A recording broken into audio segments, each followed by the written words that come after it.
સમજાવતી ઉપરની સંસ્કૃતિ પંક્તિ આપણે સૌ યાદ રાખીએ, જેનો અર્થ થાય છે કે કોઈ પણ કાર્ય માત્ર ઈચ્છાથી નહીં પરંતુ અથાગ મહેનતથી થાય છે. ધોરણ 10 અને 12 ની પરીક્ષા આપવા જતા વિદ્યાર્થીઓ પરીક્ષા ઉત્સવને જિંદગીનો ઉત્સવ બનાવે તે માટે માનનીય વડાપ્રધાન શ્રી નરેન્દ્રભાઈ મોદીએ પરીક્ષા પે ચર્ચા જેવા અભિયાનની શરૂઆત કરી. તેઓએ આ અભિયાન દ્વારા વિદ્યાર્થીઓ સાથે વાતચીત કરીને પરીક્ષા માટે પ્રોત્સાહિત કરવા જરૂરી સૂચનો આપ્યા છે, જેવા કે પરીક્ષા એ જીવન નથી, તે જીવનનો એક ભાગ છે. નિષ્ફળતાથી ડર્યા વગર ભૂલોમાંથી શીખીને આગળ વધવું, રસથી અભ્યાસ કરો, દબાણથી નહીં. માતા પિતાએ બીજા બાળકો સાથે પોતાના બાળકની સરખામણી ન કરવી, તેમજ આત્મવિશ્વાસ અને ધીરજ જેવા ગુણો શીખવા.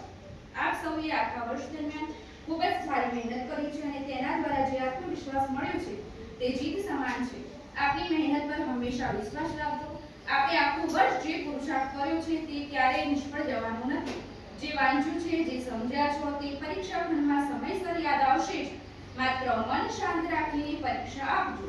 બોર્ડની પરીક્ષાના વર્ષમાં આપના માતા પિતાએ પ્રેમથી આપની કાળજી લઈને આપની પરીક્ષામાં સારી સફળતા મળે એવા પ્રયત્નો કર્યા છે. પરીક્ષા દરમિયાન આપના સ્વાસ્થ્યનું ખાસ ધ્યાન રાખજો. પરીક્ષાનું પરિણામ એ આપની પ્રતિભાનું અંતિમ પ્રમાણપત્ર નથી. આપ આપના શ્રેષ્ઠ પ્રયત્નો અને લેખન પર ધ્યાન કેન્દ્રિત કરો. પરિણામને સમય અને આપની મહેનત પર છોડી દો.